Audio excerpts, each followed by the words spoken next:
Chief Minister Nongthombam Biren amadi Minister T.S. Basanta Kumar na ngarang numitang pung nipan taba duwaida thangwaiban cherau singda kadana numitangi matamda Imphal City gi akoibi phajaba yingsinkhre khongsat aduda India Today gi team amasu saruk yakhi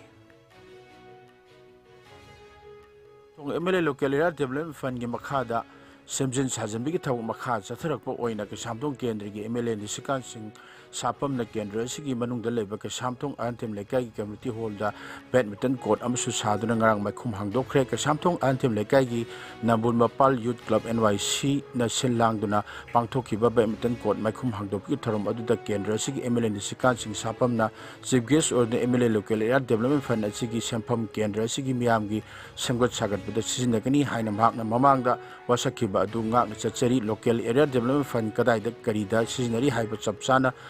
khangna thamjari kendra sigi miyamna pirakpa paukta MLA ama oina thabak to onthoknaba honagani haina phungdoki thorom aduda ward number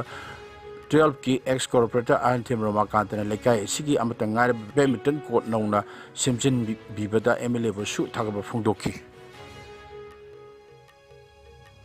Parliament ki niktham mifamgi ngasi nini chamba nimita Lok Sabha da Multi State Cooperative Societies Amendment Bill 2022 pass tongnaba khana nainagadori ngarang mifamgi ahanba nimita bill asi House ta puthokhrabani the Anti-Maritime Piracy Bill 2019 su House ta puthoktuna pass tongnaba khanagani External Affairs Minister S. Jaishankar na bill asina ain gi wangmuta piracy gi chana kanglon thugaiba miyoi singi mathakta cherak piba yanagidamak bill asi House ta puthokpani hairi Rajya Sabha dana the Energy Conservation Amendment Bill 2022 puthoktuna Energy Conservation Act 2001 amend tongnaba khanagani bill asi Lok Sabha da hanana puthokhrabani